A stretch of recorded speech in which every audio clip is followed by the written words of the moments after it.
This morning we are exactly 40 days, well not this morning, on Thursday, we were 40 days after Easter, and we are at the celebration of Jesus' Ascension.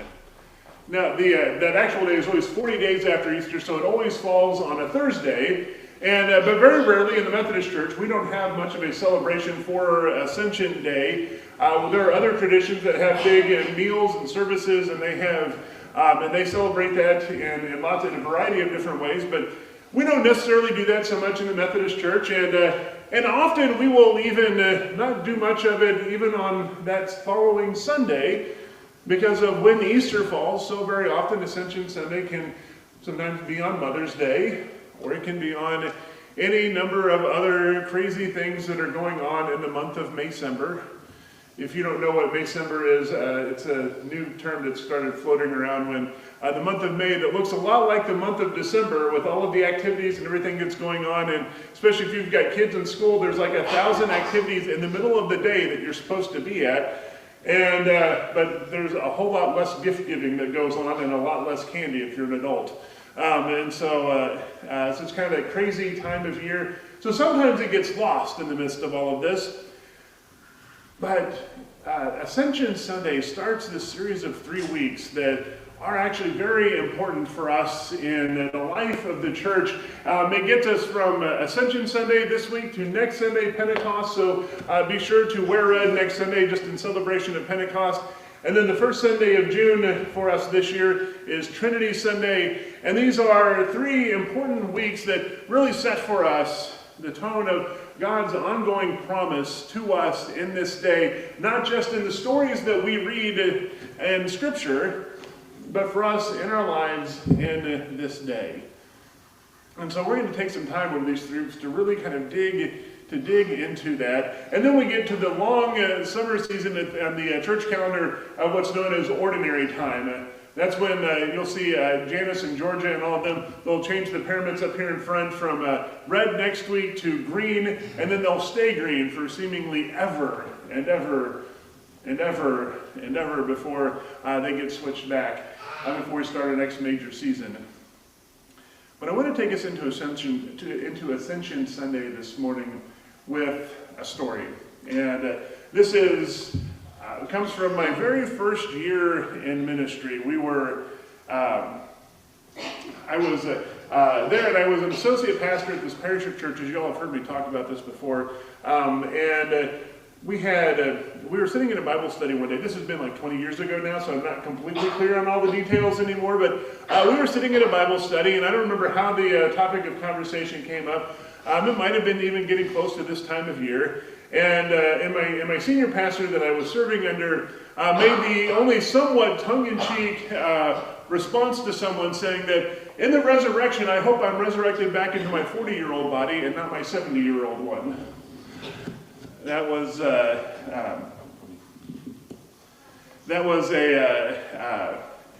I said, it was somewhat tongue-in-cheek, but that became, as the years have gone by, I realized just how telling a statement and how poignant a statement that was that he made. My senior pastor that I got to serve under, he was one of the last of a rare breed of pastors. He got his first license to preach at 16, and he was 70 when he finally retired. In the middle of that, he also had a full career in the Army as a chaplain, and not just as a chaplain, but he was in Vietnam, and he jumped out of perfectly good airplanes, and was a master parachutist, and also had quite a number of medals that he earned in process of that. And when he retired as a full colonel, and if he had stayed any longer, probably would have gone on to have at least 1 star. He was just that kind of guy, and. But he retired back to rural Texas where I was, and he started filling in at the request of a DS for this parish of 4 churches. 24 years later, he stopped filling in and retired. This is what happens sometimes to pastors, is we're asked to do something. And you'll know what this is like. If you're on a committee in a church, you kind of are there forever, right?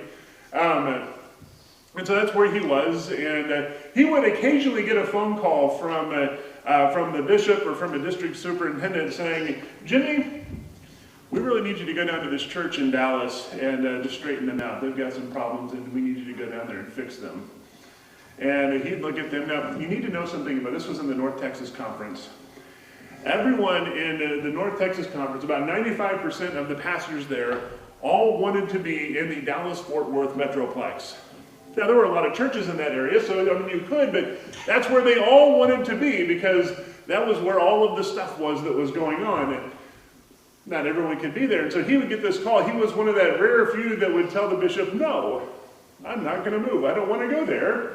So he wasn't ever asking to move, and so they were asking him to go. And a couple of them, he would tell this story, and I could see him actually doing this. They would come back and say, well, I'll just, you're appointed. I will just appoint you there whether you like it or not. And he just replied back, I'll just retire. And they left him right where he was. And many of us are grateful for that. I was one of 18 associate pastors that he had over those many, many years, and got to be trained by him. Now, I bring all that up to say that he retired in June of that year. About the same time when all of the retirements and changes happened. For us, normally, that's when he did. He retired at the end of June, and then they went, they normally did was, they went and they took their camper and they went out to this road that just ended out in the middle of nowhere for 3 weeks so he could go and fish. And that was their vacation most years. And they went out and they did that, and they came back, and then it was in February that he passed away from pancreatic cancer. So when we ask this question of, when he makes this comment of wanting to be resurrected into his 40-year-old body, not his 70-year-old one, it really begins to hit home in a very different sort of way. Now, this is one of the most enduring questions that we have inside of our Christian heritage, where this is, in some version of this question, I've been asked many, many, many times over these years, and that is, it comes down something along these lines. When the roll is called up yonder, what am I going to look like? Am I going to know the folks that are around me? What are they going to look like? What are we going to be all fit and healthy and good? And what is that going to be? Will I recognize my grandparents, who I only ever knew with gray hair, except for my mom's dad to the day he died? He still had jet black hair. I've certainly changed a little bit since they last saw me. Are we going to know each other? All these questions and many more come up. And on a surface level, it almost feels like this is kind of a shallow type of question to even ask. It's like, well, this is where that seems like that's a not an important detail in all of this, except that the answer to that question has been at the center of so many church controversies over the long years of our history, and how we answer that question has been tied up in how we respond to the gospel, to the truth of the gospel, and it is all wrapped up inside of this. And so let's go back for a moment, back to where we were in this story in Acts. We're going to go back to verses 9 to 11 and kind of take this part of this again. After Jesus said these things, as they were watching, as the disciples were watching, he was lifted up, and a cloud took him out of their sight. While he was going away, and as they were staring toward heaven, suddenly 2 men in white robes stood next to them. They said, Galileans, why are you standing here looking toward heaven? This Jesus who was taken up from you into heaven will come in the same way that you saw him go into heaven. Now, I know how I was formed and shaped in my faith over the years from the time when I was very little. I hear this last part that he will come in the same way you saw him go into heaven. And so in my mind, I immediately go to like Jesus coming down from the clouds, riding a white horse at the head of the angel armies, right? That's the way that I was shaped into all of this. And that comes from a whole lot of theology and interpretations of Scripture that have been developing since the mid-1800s. And later in the summer, early part of the fall, we're going to take a deep dive into all of this, probably in a sermon series called You, Me, and the Apocalypse. And we're going to really get into that.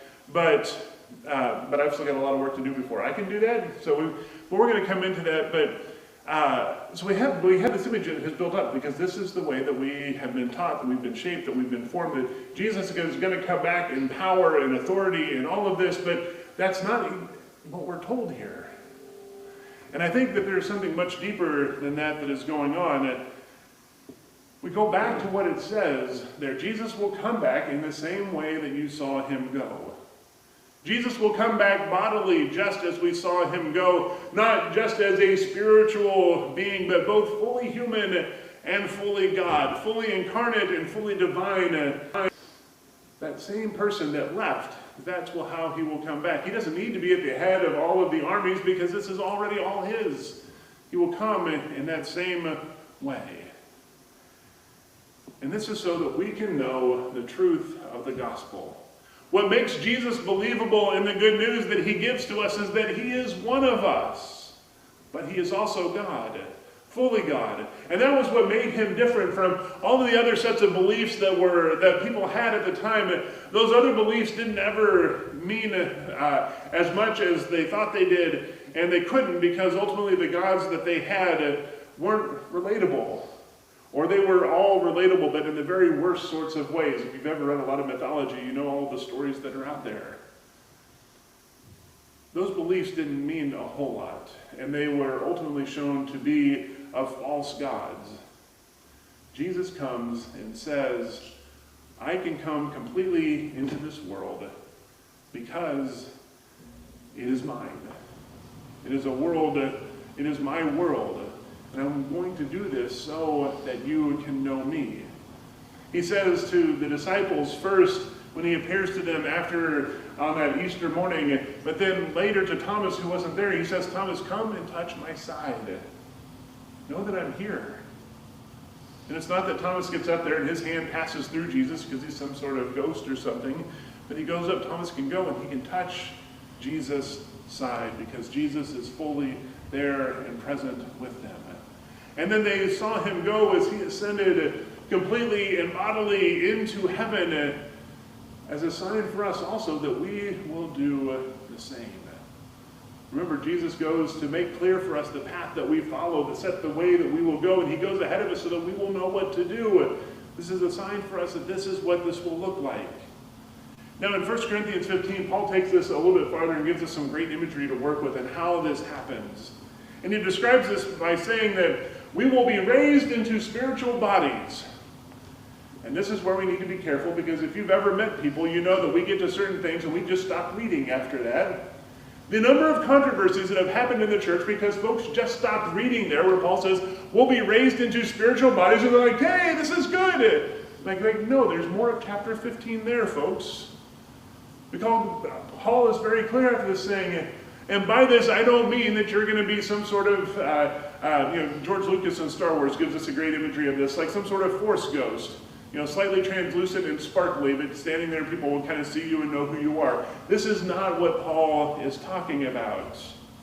But Paul uses this imagery that I love. He says, plants come from seeds, and the seeds first have to die so that they give rise to the new thing. The seeds are still the plant that will come. It just hasn't reached its full potential yet. It hasn't reached its full creation until it is planted and grows into something new. In the same way, he says, these bodies that we have will do the same thing. They will still die, but in the resurrection, they will be transformed into something more. Moreover, Paul points this out. This is in verse 49. He says, we will look like the heavenly person in the same way as we have looked like the person made from dust. With that shout out all the way back to the first chapters of Genesis. When we were created, when God takes us and forms us out of the dust of the earth and blows into us the breath of life, Paul says, just as you are known as that person there, so we will look like the heavenly person in the same way that we have looked like that person that God first formed. Different, but we will know. We'll know each other. Just like I know that an oak tree comes from an acorn. Or we're at that time of year when we start driving down the highway, we'll see all these little corn stalks start popping up. And we know what those come from, that they're little seeds of corn. we still know that they are the same thing, and we know that they are the same thing, even though they have been radically transformed into something new, different, but we'll know. So what does this mean for us? The most important thing for us is that this means that our bodies are important. To push the analogy just a little bit, have you ever planted something that didn't grow? I mean, I have. I'm still amazed most years that we're able to raise anything in this little garden that we have. It says far more to Emily's dedication to it than mine, because I'm really bad at this. And in fact, we're even trying an experiment this year. We planted green beans this last week from green beans we had last year that we dried out. So we're going to see how that works. Now, I may have overplanted them just in case a few of them didn't work, so I'm going to have to spend some time, hopefully, thinning them out a little bit as we go, because normally you plant seed. We had seeds. It's going to be a little bit ridiculous for a while, but we're going to see how it works. But you know that if you plant something that it's really easy for it not to grow. All sorts of things can happen to it. And the same is true for us. Our bodies are the seeds. Throughout Christian history, there have been movements that have tried to say that the spiritual bodies Paul talks about aren't relevant to our earthly bodies that we have, and so they don't matter at all. But if that were the case, Jesus would never have needed to be born as a human, into a human body. We would never have needed to see him die and then be resurrected, and we would never have needed to see his ascension. And Paul is clear on this. He says our bodies are important because we share in that bodily resurrection, and that means how we treat our bodies and how we treat others matters. But here's the kicker. Things are going to get worse before it gets better as we go through this. Here's the kicker to this. How we treat our bodies, and our bodies are made up not just of like our physical bodies that we think of here, that I just need to do a better job of eating right and eating well and take care of myself and go see the doctor. I do need to do all of those things, but our bodies here on earth are more than that. We have our physical bodies, our mental bodies, and our spiritual bodies, or our souls, that are all combined together to be the person who we are in this life. And all of that we have to work to treat in the best way that we can.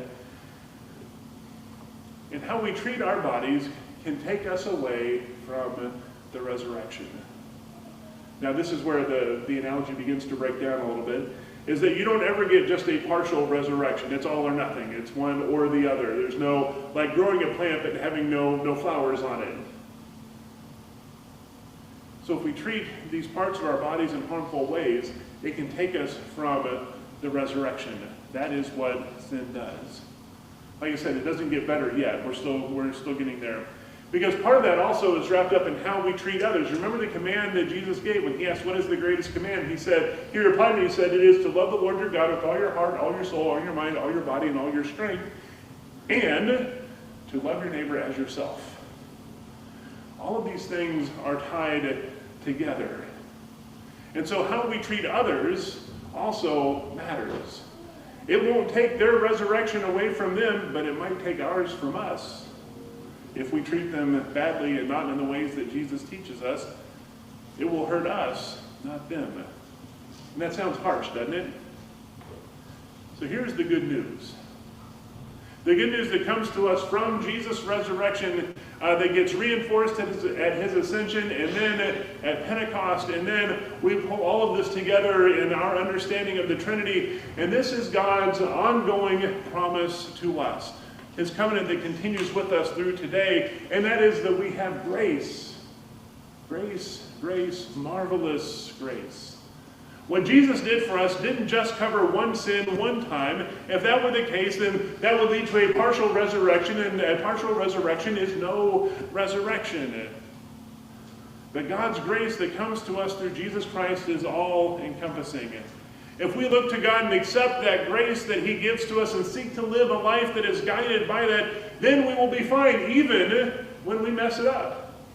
Even if I substitute salt for sugar in my brownies that I want to make now, because Mary Beth has started that. Sometimes we're still going to goof that up.